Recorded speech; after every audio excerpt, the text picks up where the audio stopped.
साल की वो पावन रात्रि जब अंधकार भी शिव का ध्यान करता है, जब मौन में भी ओंकार गूंजता है, वो कोई साधारण रात्रि नहीं बल्कि महाशिवरात्रि होती है।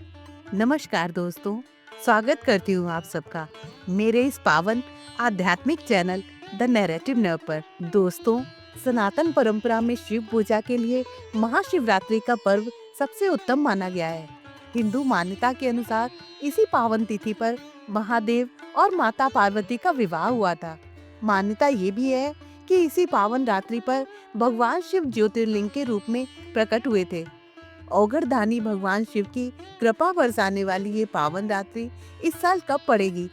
महाशिवरात्रि पर 4 पहर की पूजा का समय क्या होगा? शिवरात्रि के व्रत में हमें क्या खाना चाहिए और क्या नहीं? महादेव को क्या भोग लगाएं? ये सारी जानकारी आज की इस वीडियो में हम आपके साथ साझा करेंगे। तो दोस्तों, वीडियो को अंत तक जरूर देखिए, क्योंकि वीडियो के अंत में हम आपको बताएंगे वो उपाय जिनसे आप महादेव को जल्दी प्रसन्न कर सकते हैं। दोस्तों, फाल्गुन मास के कृष्ण पक्ष की चतुर्दशी तिथि 15 फरवरी रविवार को शाम 5:04 से शुरू होगी। ये तिथि 16 फरवरी सोमवार को शाम 5:34 तक रहेगी। चतुर्दशी तिथि रात्रि में पड़ने के कारण 15 फरवरी को ही महाशिवरात्रि का व्रत और पूजन किया जाएगा। महाशिवरात्रि की रात को 4 भागों में बांटकर शिव पूजन का विशेष महत्व बताया गया है। प्रथम पहर की पूजा का समय रहेगा 15 फरवरी शाम 6:11 से रात 9:22 तक।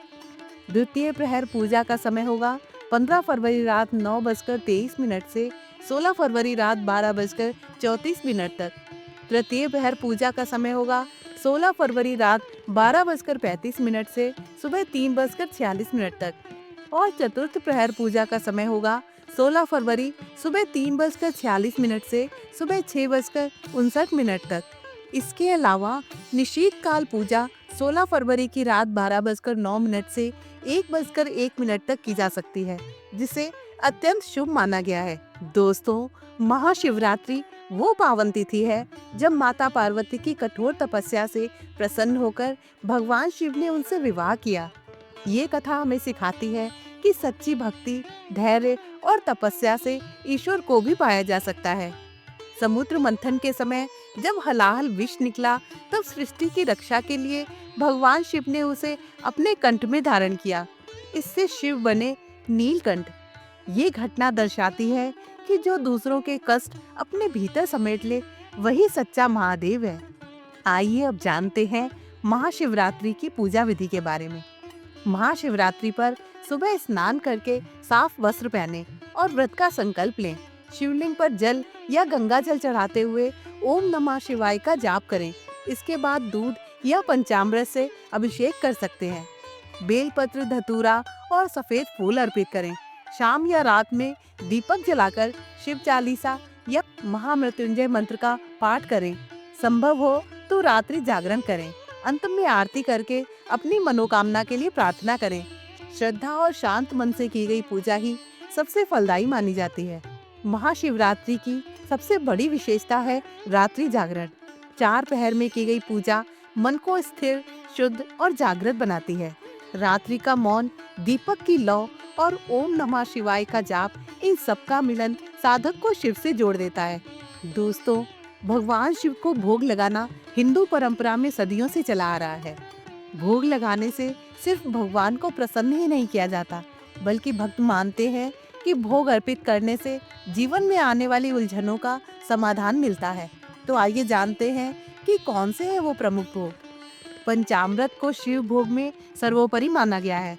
ये दूध, दही, घी, शहद और चीनी का मिश्रण होता है। भक्त मानते हैं कि पंचामृत से शिव का अभिषेक करने से न केवल स्वास्थ्य में सुधार होता है, बल्कि मनोकामना भी पूर्ण होती है। भांग और धतूरे का भोग विशेष रूप से उत्तर भारत के कई मंदिरों में प्रसिद्ध है। भांग और धतूरा शिव के प्रिय पत्तों में से हैं।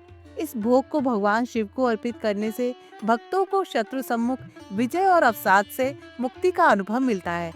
खीर को भी शिव भोग में अत्यंत शुभ माना गया है। इसमें चावल, दूध और गुड़ को पकाया जाता है और ऊपर से सूखा मेवा डाला जाता है। खीर को शिव को अर्पित करने के बाद घर परिवार में समृद्धि और सौहार्द के लिए देवताओं का आशीर्वाद मिलता है। इसके अलावा कुछ परंपराओं में बेर को शिव प्रिय फल माना जाता है। मान्यताओं के अनुसार बेर शिव के सरल और भोले रूप का प्रतीक है। इसे अर्पित करने से जीवन में नई उम्मीदें जागती हैं। फाल्गुन माह के अंतिम 8 दिनों को होलाष्टक कहा जाता है। इस अवधि में विवाह, गृह प्रवेश या अन्य मांगलिक कार्य नहीं करने चाहिए, क्योंकि इन्हें अशुभ माना गया है। पूरे फाल्गुन माह में मांस, मछली, मदिरा और अन्य नशीली वस्तुओं का सेवन नहीं करना चाहिए। साथ ही वाणी पर संयम रखें और क्रोध से बचें, ताकि मन की शुद्धता बनी रहे। फाल्गुन प्रेम और उल्लास का महीना है। इस दौरान कटु वचन, द्वेष और किसी का अहित करने से बचना चाहिए। प्रेम पूर्वक व्यवहार करने से ये महीना जीवन में वास्तविक मधुरता खोल देता है। अगर आप किसी शिवालय नहीं जा सकते तो घर में पार्थिव या मिट्टी के शिवलिंग की पूजा विधिवत करें। इससे भी भगवान शिव की कृपा मिलती है। राहु केतु दोष होने पर कुश और दूर्वा जल में डालकर शिवलिंग पर चढ़ाएं और 21 सफेद पुष्प अर्पित करें। ये दोष निवारण में मदद करता है। दोस्तों, शिव कोई मूर्ति नहीं, शिव एक चेतना है। शिव आरंभ भी है और अंत भी। महाशिवरात्रि हमें सिखाती है कि जब अंधकार का अंत होता है, तभी शिव का साक्षात्कार होता है। यदि इस वीडियो ने आपके मन को छुआ हो तो इसे लाइक करें, अपने प्रियजनों के साथ साझा करें और ऐसे ही आध्यात्मिक वीडियो के लिए हमारे चैनल को सब्सक्राइब जरूर करें। और हाँ, कमेंट बॉक्स में हर हर महादेव लिखना बिल्कुल भी ना भूलें। आप सभी को महाशिवरात्रि की हार्दिक शुभकामनाएं।